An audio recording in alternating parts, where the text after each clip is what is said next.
Stop that. Stop that. Stop that. I hear him chat to the noise. Move too quick, can't stop for the talking. I hear him chat with the walking.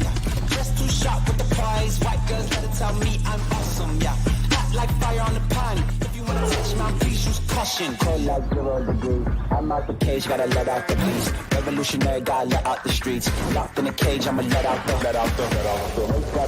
sheets. We came for one man, forget my peace. You take the west, I'll take on the east. I'ma put him in the cage, never let out the. I hear him chat to the noise. Move too quick, can't stop for the talking. I hear him chat with the boys. Man so tough, but mans keep walking, yeah. Just too sharp with the prize. White girls better tell me I'm awesome, yeah. Hot like fire on the pan. If you wanna touch my please use caution. Stop that. Stop that. Stop that. The only time that Greg Cote smiled during that is when his own face came up on the screen. You guys skip all the intros on all the shows, do you not? All of the shows that you watch that allow you the ability to just skip past the intro, you skip it. Not when it's a brand new one and we're trying to drive subbies over to youtube.com/@LeBatard Show. Dan. I'm not asking what your habits are with this particular Well, we also intro. don't give people the option to skip our intro. So, But when you get the option of skipping the intro after you've seen it on any of your favorite shows the first time, you don't watch the Succession intro again, do you? That bangs. Occasionally I'm like, I remember this theme. It bangs. I've been getting a lot of contact over the last couple of days that is some form of this, and I'd like to cover it because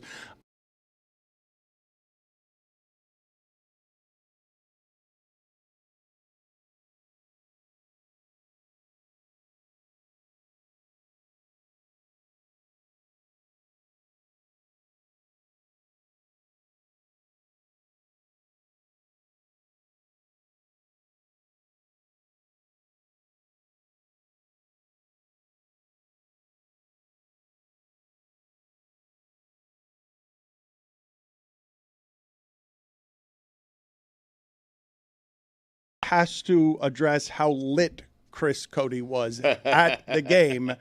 And I just heard before the show that Chris Cote made what sounds like several phone calls and FaceTimes to the States that he doesn't remember making, that he has no recollection of. What are you shaking your head about, Billy? If you were on assignment, you wouldn't you wouldn't drink giant drafts of beer before the game that would affect your coverage and your ability to do your job?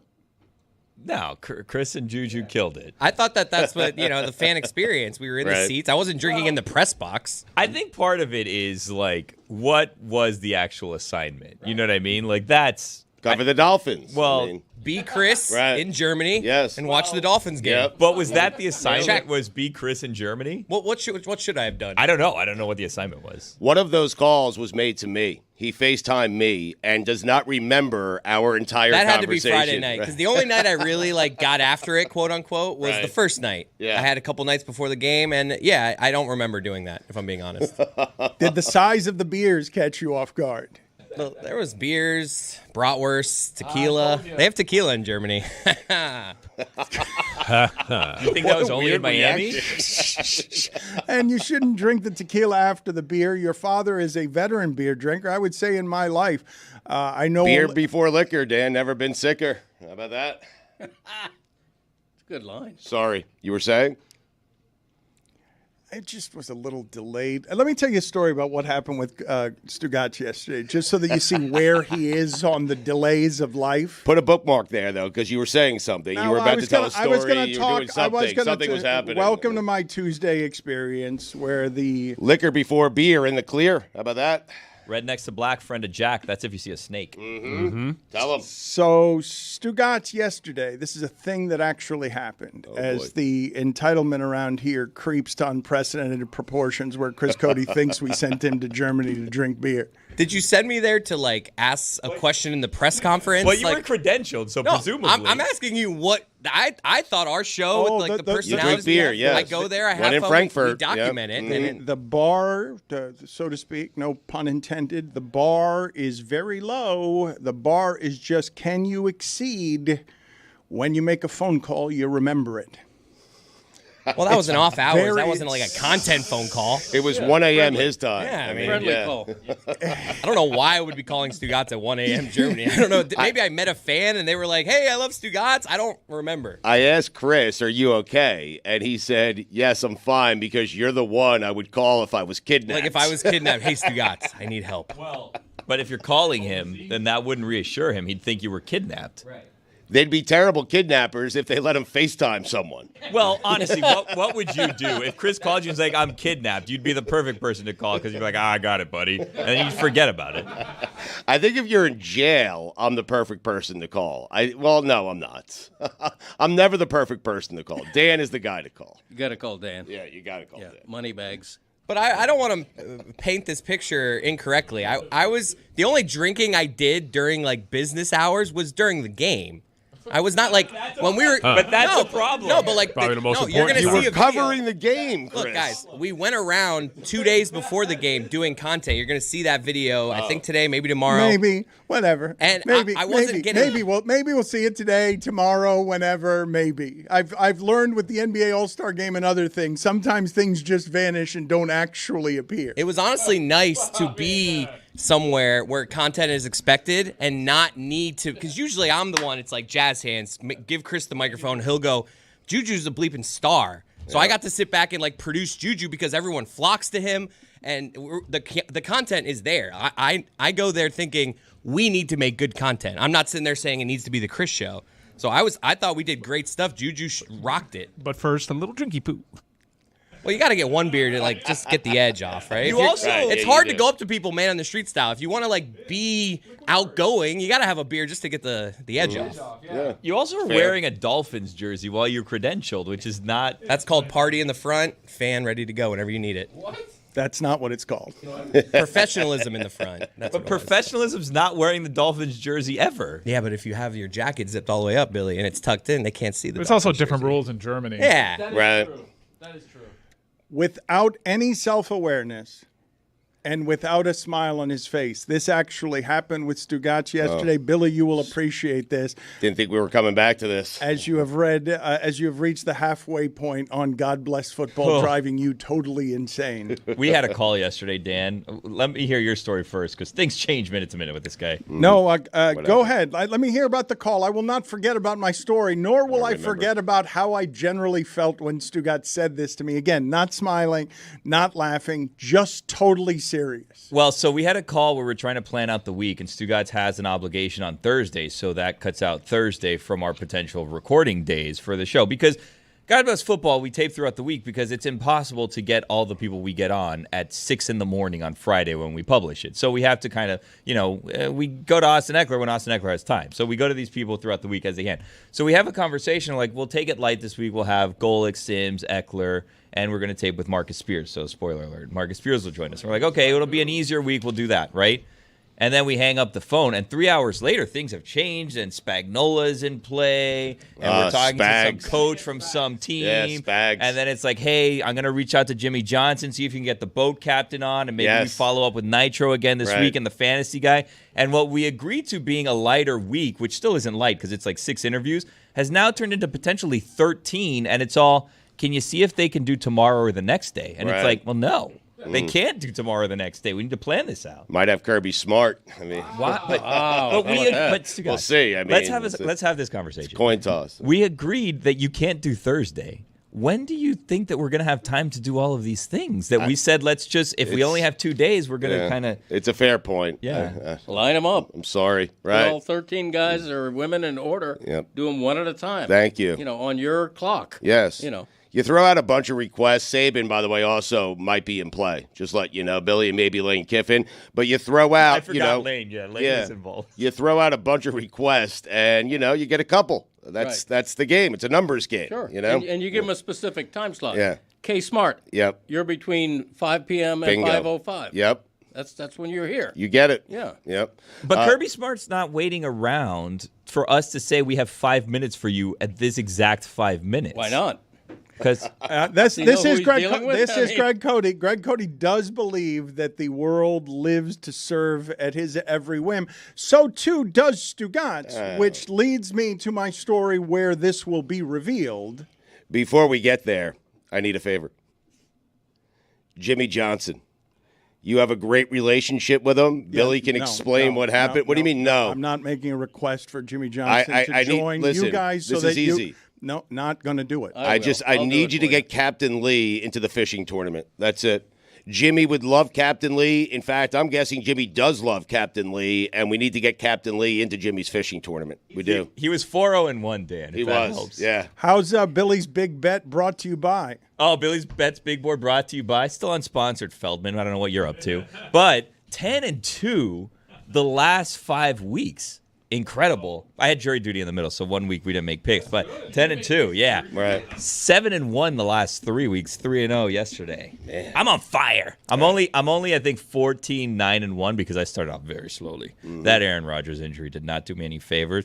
And then as you remember, I don't even remember who the player was that lost 4 yards on a run and then ended up costing me that bet earlier in the season. Oh, brutal. Aaron Rodgers made a big show yesterday of coming into the stadium on no crutches and taking 3-step drops and throwing the ball 55 yards. It's incredible. Nobody should be able to do that 54 days after an Achilles surgery. I'm sorry. He's making a big show of it in a way that's just wonderful. It really is just going as if he couldn't throw on any other field. He can't throw privately. He's got to go onto that field and throw the ball 55 yards on Monday Night Football. It's the only reason to watch Monday Night Football involving the Jets. Little J.J. Watt. I mean, He's going to be playing football this year. It's crazy. Which it defies logic, and it probably defies better thinking on the matter. And we'll see what kind of quarterback he is with that injury. But the Jets said at their trade deadline, Joe Douglas went to the microphone and said the reason why they didn't make a move is they expect him back this year. He tells Derwin James after the game at midfield, give me a couple of weeks. Yeah. This is, for Aaron Rodgers, if he comes back, something that does defy medicine. He is at the forefront of something that is different, and I think that's what's the motivation here. That and getting back to his team, obviously, but this used to be a death sentence, Yes. the Achilles. And for his career, it still might be because he still has to perform, and we'll see what that looks like. But the thought that you would tear your Achilles in week 1 and come back in the regular season, that's not a medical world we've ever lived in. He's doing it all for the cameras. That has to. I guarantee he gets back under the stadium. He's like crying, sobbing in pain. It's hurting so much. You see him do. He's very gingerly doing it. He's doing it just so people are like, "Oh my God, could he do this?" He's not going to be back in time. would you guys come back behind that offensive line? Because I would not. No. Like, people are getting on Zach Wilson. I'm sorry. It's not Zach's fault. He has no time. It's a win for him if he suits up and takes another snap this season. Yeah. That's a big FU to the, in his eyes, to science and the medical community and the doubters and the haters out there. Look, I did something that no one's ever done. I mean, it kind of is, though, right? It is a big FU to somebody who is like, all right, I'm going to put crystals and dolphin sex noises, and I'm going to come back like nobody's ever come back before. Well, again, he has to perform because if he goes out there and looks washed, it's going to be a problem. But the fact that he's out there, that in itself is a dub in his mind. Mike is already moving the goalposts. Like he's not. It's not only that he has to come back; he's got to come back and perform. Well, I'm to saying be good. That's a fair thing to say to me. But also, I think part of the reason why someone doesn't come back is because they would play like crap. Right. Yeah, like I guess I could be out there in week 16, but I'd be a total shell and I'd risk re-injury. Like that still looms over this, but it's a fair thing to shoot in my face. Like, oh, he's just moving the goalposts on him. The reason why people don't come back at that time, maybe they feel the same way that Aaron Rodgers feels right now, is just they can't do the same things. And from the dude that's walking gingerly and taking steps, to think that would be an effective quarterback a month from now, that doesn't make sense to me. I don't know why he would come back prematurely. And it would be, if he comes back in the next couple of weeks, it's science-defying, it's ridiculous in a way, and his likelihood of re-injuring himself and ending his career is greater than if he is a normal person and tries to come back at the beginning of next season. It's just, there's no great upside to him coming back The Jets aren't going anywhere. They've got a pretty good defense and a horrific offense, and I don't know if he alone, coming back from an Achilles, changes all that overnight. Is it crazy to wonder if he never actually tore his Achilles? Not at all. No. Like, what if Not he at just, all. because is a doctor going to come out and say he's a liar? I mean, The thought there is has occurred. benefit on a war on medicine. There's benefit here in saying, you know what? That is We a saw it great snap. theory. We need to know. We saw it No, snap. it No, looked like it. I mean, I've seen people Nah, get shot in no, no, movies no, that don't no, actually no, get no. shot. You don't know. No, you wear a prosthetic thing. Someone You pushes, guys. you know. I don't know what's a real little on the thing, and then all internet of a sudden- anymore. Yeah. I don't know what's real. What if? No, We're just asking. I'm not even saying I believe that. I'm just. CGI. I'm ready It's to a fair make- question. I wish I was wearing some sort of costume. I'd be willing to seriously put out the conspiracy theory. Mankind's available if you want it. Better than the theory that Taylor Swift and Travis Kelce is a propaganda concoction by the NFL to drive ratings. To throw out the conspiracy theory that Aaron Rodgers, since he went into the darkness retreat, all he found in the darkness is I must come back hell-bent on beating science. Well, hold on a second, Dan. And so what? It goes deeper than that. It goes deeper than that. So he was away. He was on the wellness retreat, right? Darkness. Darkness retreat. He starts concocting things, scheming, if you will. I wouldn't, but if you will, scheming. And he says, you know what? I need someone with some integrity, someone with some hoof to get behind this with me. Let me reach out to Adam Schefter. And then I will tell him what's going on, and then I will publicly have a falling out with him in which I tell him to lose my number. And then week love that, by one the way. happens, and we're wearing the prosthetic or whatever it may be on the leg. Someone does the thing that makes the action that you can see in slow-mo. Prosthetic. Then you go to, whoever, Dr. McGillicuddy or whatever. I don't know what he was up to that day. And then you say, what, Jeffy? Now's the time. Code green. And then he goes and he puts out the tweet, confirmed, torn Achilles. It's out there. So and hold then on. he goes on vacation to Germany or wherever it is that he had that thing done to his leg. And then he talks about the Dolphins, which he just spent the time because that was also in the darkness retreat. He said, what's the most ridiculous thing that I can say that people will believe because they think that I'm crazy? Man's an evil genius. And then he says, I could just say that Dolphins having sex will fix my Achilles, and then I'll, take off some time. I'm not going to risk actual injury while I'm there playing for the Jets, the AFC East, because I had some time to think. Maybe not as tough as everyone's predicting it's going to be. I could see the Dolphins It's going to losing be a couple mini. games It'll be here like and there. it'll feel like a mini holdout against they're not allowing my request of I wanted partial ownership Correct. in the team when I came over there, and so I'm just going to protest by taking their money, sitting out. And I disagree with Mike. I don't think he has to perform. He just has to perform better than Zach Wilson. Well, that's not hard. And right now, that he may be a better option. And if he performs better than Zach Wilson, he's heroic for getting out there and giving them hope and trying and beating medicine. All he's got to do is more than 6 points a game. You made me evolve my take on this, both you and Tony. You're right, because Peyton Manning won a second Super Bowl not being good.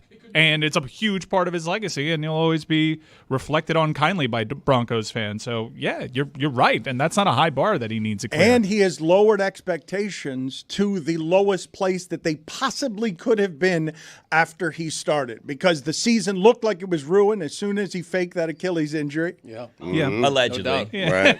It's Good a choice of hamstring. words, yep. I think I'm going to surprise you, given my recent takes on Aaron Rodgers. After talking this out, Hammy. It is. after talking this out with you, I'm rooting for him to do it.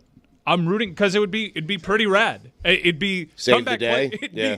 He'd somehow win comeback player of the year, and the previous dude died. Like the previous favorite died on the field and came back. And I think you'd still have to give comeback player of the year to Aaron Rodgers. Stugotz, do you know what from yesterday I'm going to call you out on? Do you have any idea? Because you came in here battered. The traveling is hurting you more at this age. I'm Yeah. guessing Chris Cote felt some of this. You eat a lot of bratwurst. You fly 10 hours. You sit in the plane and you come back and your hips are broken. You're not as young as you My used back to be. hurts. Yeah. So you come in here on Monday, and I would say that you're somewhere between discombobulated and disoriented. Yeah. You Sounds land, about right. You land. You That's don't my know. space. You don't know totally where you are. You do God bless football, and then 90 minutes in, you're exhausted because of your weekend. But he turns to me yesterday. This is a real thing that happened where I just recapped for him some of the things that he missed all weekend, doing other things that weren't paying attention to sports because he's got the priority of being a champion with his daughter and being a father. Yeah. And so what he says to me after I recap 4 or 5 stories from the weekend that he had missed is he says, we should do that all the time. Oh, yeah. It was great. Great segment. Weekly feature. I mean, And my response is, should we? Should. So the show I do for everybody, I should do for just you. The show that we do together. just a segment. great idea. Well, you didn't say just a segment. You wanted to do it all show. You wanted Mondays to be, I do a little show for you called Here's Me Doing Stugotz's Work for Him on paying attention to anything so he can do his job correctly on Monday. What's wrong with that? I mean, we're teammates. You should. help each other out. I You mean, should. It should be like a little Reader's Digest version of the entire show Thank you, Greg. in synopsis form. Yes. Easily digestible. Yep. It should be a daily feed. Well, let me very helpful, Let, Dan. let me Yeah. give you some stuff from last night that you may have missed Okay. from the We're Miami doing it again, from a the daily Miami feature. from the Miami Heat game last night in mascot news because this is always what you need whenever it is that you have mascots in play. Tony, for some reason, and Mike Wilbon are anti-mascot. It makes me respect them both less than I would otherwise. And Bernie, the Heat's mascot, is one of the finest mascots. He stays out of trouble. He doesn't make a lot of mistakes. But last night he was on stilts, and look at what happened. All right, we're walking on stilts right now, and we ate it. I love that. Only one person gets up to help him. Stilts are harder than you think they are, correct? Stilts. I think I have a proper amount of respect for stilts and how hard they are. Oh, he got up. He's all right, though. Oh, wow. I think stilts are probably harder. Put it on the poll, please, Juju, at Le Batard Show. Is walking on stilts harder than you think it is? Ridiculous. What's I ridiculous? mean, why is he on stilts? What was the bit? it's a mascot. I mean, being on stilts is the bit. I think the bit is always on stilts, just the being on stilts. Yeah, because he doesn't look funny enough in his crazy getup. It's not well thought out. You'd think they put him on stilts to just walk straight a few steps. They have him like going like diagonal, like through a section. right. Him falling saved the bit, though, right? That's some real Monday morning mascotting you're doing here as a stilt expert on what they It's should like, have hey, done. Bernie, Yeah. we need you to cut through this section here and then do the thing where you're like, you're walking, you're not trying to step on people's feet. It's Tuesday morning. Sorry, yes. It's a fine. It's a Feels still like Monday to me. morning quarterback though. It's still I don't think it's ever a Tuesday morning quarterback. Never. On the result-based critic. From last night, I will say another thing that becomes very difficult, Stugotz, at the sports trough where everybody's giving their opinions, more opinions than there's ever been. I want you all to be thinking about the different opinion that you're allowed to give off of last night's game beyond this one. Holy shit, LeBron, you're still doing it like that? Like what? I want And Anthony Davis is still getting hurt. I want the take after that when you're watching LeBron, oldest player in the league, and still totally unstoppable and still efficient, although less efficient from three, and still someone you fear. The end of that game was terrible. The Heat have a terrible stretch coming up, 17 road games out of 19, and they don't look good. And last night, the last 5 minutes of games this season has been a problem where they're coughing up these leads at home against teams that aren't particularly good. But what is the take on LeBron that you're allowed to have today beyond like, holy shit, how is this possible? And also he's 2-7 in Miami since he left. Every time he comes down here, he loses. And this time he was nostalgic, talking about what a great organization it is. Come on, he's just trying to secure a vote for Vegas. It's better for the LeBron brand that Anthony Davis is as injured as often as he is. If Anthony Davis was who we all thought he was and had taken over this team and LeBron was a clear number 2, I feel like we'd all be not like I think Anthony Davis is being always injured just builds up this narrative even more for LeBron. It makes him look even better than as great as he is at 39. Anthony Davis not being able to play just makes it even better. I just can't have someone as just a window dressing on a statement talking about a basketball player saying, even though he's 39, like it's that oldest player in the league doesn't compute. It doesn't make any You're sense. saying death sentence for Aaron Rodgers off of an Achilles. That's what that's supposed to be. Historically. That quarterback that age cannot come back and be successful after that injury. 39, LeBron is still kind of LeBron. Like, I can't even say LeBron's the second best player on his team. I want to, but he's not. He's the best player on his team. When you watch him go up for these massive, powerful dunks, you could see maybe some athleticism diminish in terms of like his explosion off the ground, but he had enough to spare, clearly. He had 3 blocks. Yeah, that image of him stealing the ball from Durant was pretty wild. Backing down Josh Richardson like he's a child.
I want to get to Chris Cote's trip to Germany, whatever it is he remembers of it. Was he on the I don't like this way this is being painted. I've been out with all of you. Yeah, everyone would be, maybe outside of Billy, everyone would have been having a cocktail in Germany. I've never been drunk at work.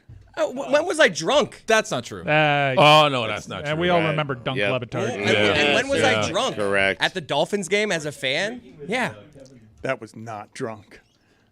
I don't make phone calls without remembering them. Look at these photos. That was up at here. 1 a.m. at night. That was a personal phone call. That was at Look the at game. the picture that's up here that's at the game. You're clearly disoriented. Okay. Your eyes are closed from the edibles. The milligram count is clearly zero edible in that. I thought that was Pat McAfee. Shocking. Like I think I just looked this way. Yes, I had some beers. That's like 5 beers over Chris, like 4 hours. Your right eye. This is such a ridiculous thing you guys are trying to do with How this. big were the beers? There's only 5 Normal. beers in. Over 4 hours. Over 4 hours, though, Billy. He has no perspective. You guys No, are they're like, the giant that's beers. a lot. You guys are lame. You guys sound lame right now. Well, Chris, you had all a right, drink all at right, the beer. look, okay. Look at your eyes. I was just Drink You have at a- the beer. You have a drink at the work this morning? Okay. This is not what I'm going to do with you as a 54-year-old man. I'm not going to try and either beer shame I'm you. not 54. I'm not going to try to be the guy who says you had too many beers or too few or says you were Well, you're his lame. boss. You should be the guy. Well, that's a different story. He's claiming he didn't do this at work. I do believe part of the Chris experience, if we're going to be free, is to send him out into the wild and see him drink, what are they, carafes? At the game, I got drunk for sure, right there. I'm not saying I'm not drunk, No, but it's not but like I'm this like is the hopped part, up on meth. This is the part, though. I don't believe that you have an accurate depiction of what is a normal amount of beer drinking because you grew up next to a man who every night in the garage was drinking a dozen beers. You don't know that. So That's I a do know. rumor. No, you don't know that. You were there, watching him.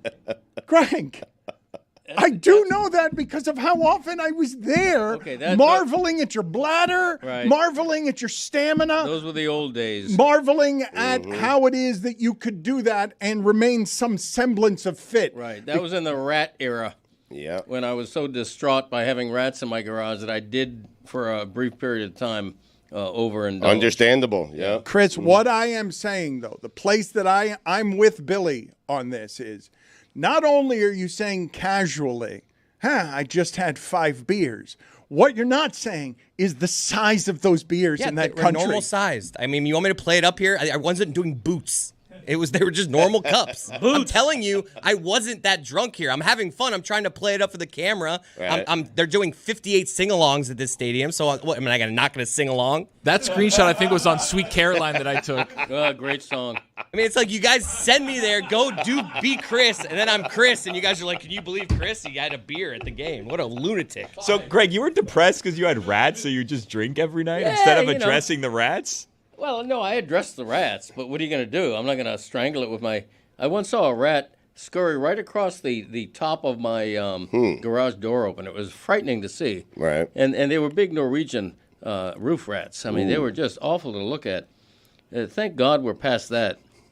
We got an unnamed,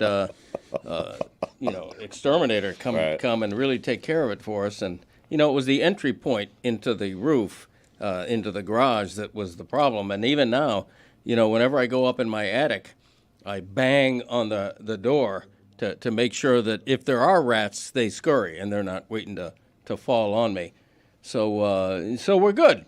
Yeah, we're good. And now, a 12th beer has never seen my lips on any given day, I'll tell you that. You ever miss them? The rats? Yeah, I mean, because, while they're beers. a bit of The beers, yes. No, I don't miss the rats. a bit of a pest, but company nonetheless. I would not wish a rat problem on anybody. I mean, they're filthy. They're terrible. Misunderstood. Are they? I think. Okay, you're the one person on earth who's like a positive PR guy for the rat. Put it on the poll, please, Juju, at Le Batard Show. Is the rat misunderstood? Chris Cote, how did you feel about your Dolphin experience? You came in here today trying to make the argument that the Chargers are now a winning team, even though they're not a winning team. They're not a losing team. They have a win against a not-losing team. You came in here trying to argue with the country that the Dolphins have indeed now beaten a good team because of what the Chargers did last night against the Jets. Can I ask you a question, Dan, as one of the few sane people here, which is like crazy?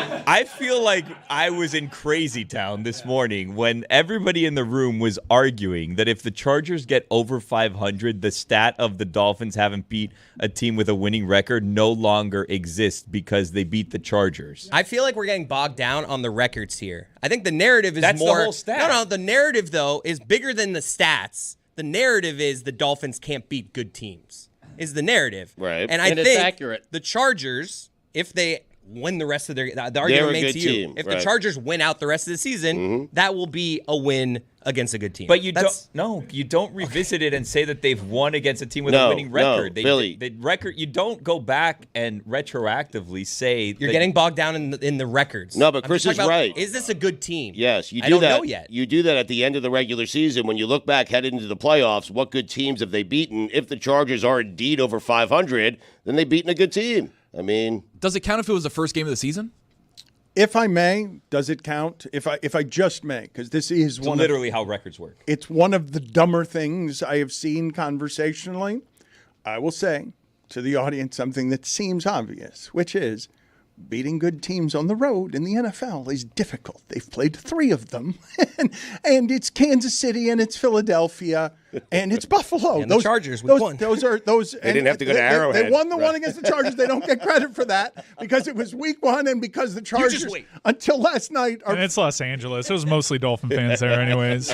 The Chargers are 4-4. They're good enough to make it to the Super Bowl, Dan. They are. The Chargers. Yes. I mean, there are a lot They're a lot of good teams in the AFC right now. The Chargers look like they're not one of them compared to the other 7 teams in the AFC that have good records. But the thing that I find funniest about this, and also most interesting, is this is the first generation of Dolphin fans who grew up on what that heat shit was from LeBron and fight the country on stuff. And so you finally got a football team that matters enough for the country to doubt it, and you want to fight with everybody. Dominique just called them a pretender on Get Up. This is where we are. He's been a supporter of the Dolphins. I love that. Oh, that's so disappointing. We lost Dominique. He's doing a thing. They have beaten I said yesterday, Baltimore lost to the Colts. The Dolphins have beaten the 6 teams they were supposed to beat and lost to 3 teams that you understand how those losses happen. The Eagles lost to the Jets. So you're penalizing them for being 6-0 against the teams that were on the schedule, the teams that they had to play, and a lot of people are doing that and are going to continue to do that with the Dolphins because the 3 times that they have played good defenses on the road, the offense has actually been stymied. And if you can stymie the Dolphin offense, then they are pretenders. Like if that's something that's going to keep happening, then they are frauds. But I would not do that based on what it is that I've seen. They were no less good at offense than Kansas City was. That game was decided by a lateral. That could have gone the other way for the Dolphins, and I wouldn't doubt the Chiefs either. Yeah, but it didn't go the other way. And I know 3 games is a small sample, but they've played 3 games against teams that consider themselves to be Super Bowl contenders: Buffalo, Philly, and KC. Chargers. They're 0-3. No, I do not include the Chargers. I include 3 teams that they've played good. They beat the Lions and the Steelers last year, who finished with winning records. Yeah, last So why year. is any of this relevant? They've beat a winning team since 2020, apparently. Look, Mike McDaniel himself said this. If you want the narrative to change the narrative. The way you change it is to beat a good team. You're not allowed to call yourself a very good team, quote unquote, unless you beat a very good team. That's axiomatic. That's accurate throughout the NFL. You're not a very good team if you don't beat a very good team. They can be very good. Their offense can be excellent. They're going to be 11-3 or something. Favored to be The 11. schedule is so easy. Favored to be Yes. 11-3 without having beaten a good team. Correct. We never we do so little factoring of the schedule. The Bengals' schedule is about to get so hard. Like they may be indeed what they've been over the last month. Thankfully, they seem to they're be. back. They seem to be. But their schedule is it's rough. It's a slalom course. The Dolphin schedule. The Dolphin schedule is easy. The Chiefs schedule is difficult. Like I would feel better saying today that the Dolphins would be the number 1 seed in the AFC than the Chiefs just based on the schedule. Seriously. Like the schedule's so easy for the Dolphins coming up. Yeah, they're number 4 right now.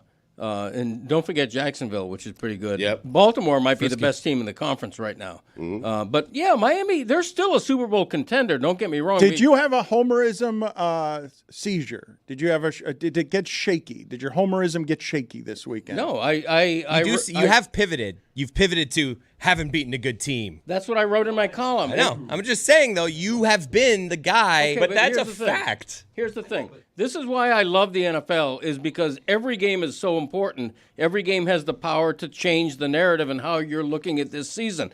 If they go to Germany and they beat the reigning champion Chiefs, then everything changes. Then nobody's talking about how they lost those 2 other games. Everybody's talking about, all right, they just beat a really good team, which makes them a really good team. What was the best They didn't unit do in it. that game? Like defense, like the offense. Let's forget special teams. Offense, defense for both teams. What was the best unit on Sunday in that game? You could argue that the 2 defenses. The Dolphins. You could argue the Dolphins defense. I think that the Dolphins defense The is Chiefs getting. defense, I think. Can I just make the argument on behalf of how bad this analysis is when we change the stories from game to game? They had the terrible snap on 4th and 10. But if for some reason I had made that a Tyreek Hill completion and then McDaniel goes for 2 and they win. 2 big ifs. They're not any better, though, is what I'm saying. They're not actually any better because they made 2 plays at the end of that game, and you're like, oh, now I think they can beat good teams because they made 1 play on 4th and 10. Okay, deal with reality. That's the reality that we deal with in the NFL every week. But I'm you saying either win or you lose. No, but your analysis, it doesn't need to be just that. It can be something beyond you either just win or lose. It can be. It's allowed to be. Right. It is. The team's not. You can't make the argument that they'd be any better actually if they'd made 1 play at the end of that game and then gone for 2. That's axiomatic.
Billy, what did Stugotz promise Captain Lee? So Captain Lee, for those who are unaware, is he's a yacht captain from the show Below Deck from Bravo, and he was on.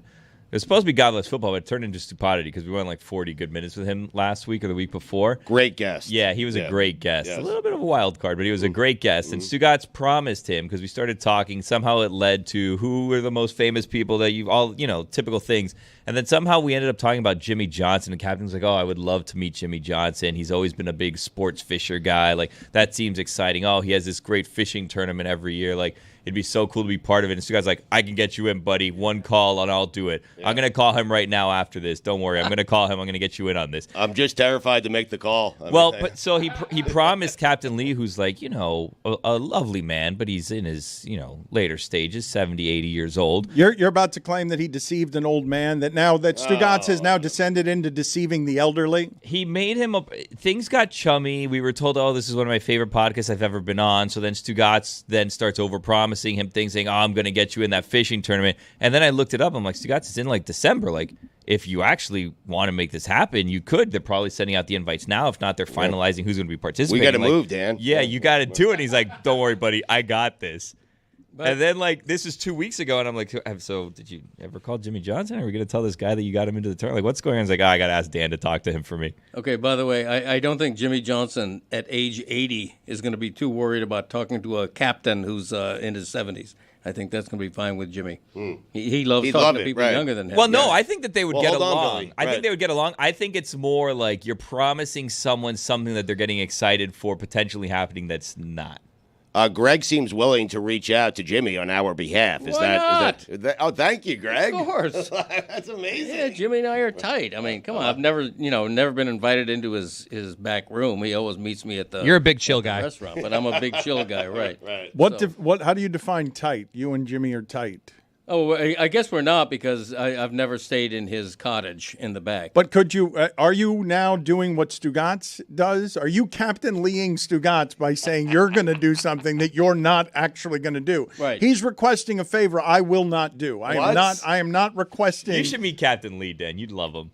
I don't think it's doing. I don't think it's. He was 4-1. I don't think it's imposing on Jimmy Johnson to text him and say, "Hey, what's his name from whatever that show is." That's a bad start. Would love to meet you. from. Well, Stugotz from the Le Batard Show, is talking to Captain Lee or whatever his name is, from this Good and that pitch. show. Your pitch is. You're doing on great. point. I You're don't know the falling name of the apart. show. Captain Lee's dream is to be out on a fishing boat with you. He'd like to get into your tournament. Can we make it happen? Can I get the two of you on a phone together with Stugotz? Nothing wrong with that. There you go. But why are you involved now? Well, I have to be. I have to see it through. I mean, Yeah, you got to do that. Right. Yeah, Jimmy will like the invite. Respect to the captain. He'll like that. He'll appreciate it. I don't agree with anything that you just said. Okay. And journalistically, you probably shouldn't be asking favors of someone that would put you in their debt, especially favors not even on behalf of Stugotz, but on behalf of Captain Lee, whose name you can't even... Captain Lee. Yeah. Jimmy might be more interested in having Captain Morgan on, but that's a whole different story. Let's hold on a second. Wait. But... when Jimmy was pimping his book, I was happy to have him on my podcast to talk about it. So, one hand Jimmy owes washes the him, other. yeah. Right. One hand washes the other.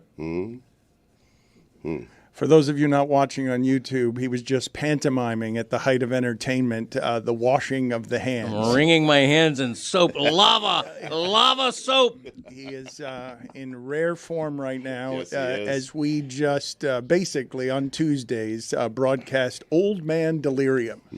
So you calling Jimmy or what? I will not be calling Jimmy. I've said no to you 5 times already. Like, what's unclear? You're gonna crush Captain Lee? You said I mean, during the Jesus. break, you said to Billy, Dan's still our network considering all the it. time. I don't know how many different ways I could tell you to bleep off. He just I'm not texted him, making that Dan's phone in. call. I guarantee you. Bleep off. I want to take a look at the Miami Heat's culture court for this the mid-season tournament or the in-season tournament. So different Big things. win last night. The in-season tournament has that garish red court that doesn't look great on television, and all the the Indiana Pacers have a terrible one. Awful. But for their City Edition jerseys, the much maligned Heat culture jerseys, where they just kind of lazily put the heat on top of the word culture. They have a specially designed court, as they've done for the Vice City editions in years previous. This has the message, the mantra of Miami Heat culture in the paint. And it says, hardest working, best condition, most professional, unselfish, toughest, meanest, nastiest team in the NBA. I noticed something's missing from that, by the way. It used to be most hated. It's longer. Yeah, theirs is They took out most hated. Curious. I think I understand why they took out most hated. But left nastiest. But most hated, I guess in a current climate where you're seeing actual hate run rampant, they were probably like, let's not put that in there. It's not worth it. But they did shorten up the message. Are they any of those things, really? I feel like every team. They're not nasty. Now, this is a fair question I'm to just ask. saying. I think any in the team- NBA. How do they applies. know? Any team in the NBA would look at that and say, "Yeah, we're all those things." Yeah. the Wizards would. Yeah, not the say Wizards that. would be like, Well, nah. with the exception of Washington, but most of them would. Okay, so I mean, you hardest working. So really? you quibble. You're going to quantify that? You quibble with the court. Well, bring back the single court. I did it back in my day on this a couple of weeks ago on this very air. Court, too many Some courts. people did point out that in terms of Chef's Kiss, the back in my day being against the throwback uniform, to go back in my day, and it just doesn't make any sense to be against nostalgia. It was against throwback uniforms, but also new uniforms. Right. Mainly But you would like think that someone who was about the back in my day brand Right. would like Would love going 'em, yes. back to a day where you would go you get missed the whole point of that. It went over your head. He wished they never you missed, changed. you missed all of that. Layered, And thankfully, yeah. he's got another back in my day on this Tuesday that maybe you can you? get, right? Yeah. Well, it's a load management week. No. So Right, I yeah. don't have Veterans a back in Day, my- Friday, yeah, right, I yeah. don't have a back in my day today, Right. but next week it's back. I came up with a beautiful idea that is in the incubator right now, so we hope to bring that. Let that baby cook. Birth that Yeah. a week from today. Greg Cote, because we are broadcasting what I believe to be, I have said before, we are walking him through career hospice. Jeez, It's just That's harsh, I mean, man. it's just what a little look, harsh. It's a little harsh. it's got to be close to the end. Yes, not of his What life. hole are we on? Why? Career-wise. Career-wise, like he's past retirement age. Relax. 90s. That's the new not 70. for you to decide. That's for Greg Cote to decide. I mean, It's not just for wrote me. a book. I He's in the mean, middle of a reinvention. Right. Yes. Okay, That's why we're doing load management look, right now. maybe you. there are Thanks, miracles Mike. in hospice on occasion. I'm willing to allow that his career will be resurrected. He will throw off the machine, that he'll chase off the priest administering last rites, and he'll be Mad Dog. He will resurrect his career and be more successful in his 70s than he was any time before that. Yeah, it's happened that way. I'm more successful in my 60s than I was in my 50s. Attaboy. I'm more successful in my 30s than I was in my 10s. But- I got very little done when I was like 12 years old. I was like I wasn't doing anything. In adulthood, I've gradually ramped it up. But because we are broadcasting what I believe to be something close, ostensibly, allegedly, to the end of his career, one would imagine, being as gentle as possible. You've noticed, perhaps, that the takes and stamina have sort of fallen apart. Mike left here disgusted, like legitimately disgusted 2 months ago, looking at him, spitting at him. Your messy take is the worst thing I've ever heard you say. Yeah, I had a bad messy take. I think I Is am. it the backpack thing? No, I think I am. That was Steph Curry. Oh, that was Steph Curry. God, I hated that I one. think I implied that Messi should have prioritized an Inter Miami regular season match over an Argentina World Cup qualifier. I may have implied that without really saying it, and that was sort of a half-baked take. I'm going to admit that. See, that's the thing about me that people really enjoy. When I make a mistake, I admit it. I'm not one of these full of bluster and I'll go to the grave with the mistake I make. No. If I have a bad, messy take, I'm going to own it. I'm going to wear it on my back like a backpack, carry it around for a month, and then let it go and discard it, and then I'm free. I would I'm walking around I without a would backpack. argue that me, your wife, and your son would say that you are one of the most stubborn people The worst. about admitting that you're wrong that any of us You just did it. have ever met. But you're very good at saluting yourself the one time that you do admit Proof's in the what was obvious to all, which is it was a truly horrendous take. But he's got more of those. He believes that Inter Miami is gouging its fans by giving the man of the year, player of the year, the 8th one that Messi has won, by charging fans to go to a ceremony in which he gets this trophy. Really remarkable that he's won that 8 times. It's crazy. He can retire and be deceased, and they'll continue to give him Ballon d'Ors. I never use the word gouge, and I never would. Gouge is a pejorative. That's got all kind of negative connotations. What I think is that it would be a nice gesture on the part of Inter Miami if they made that a free event to thank the fans for their support.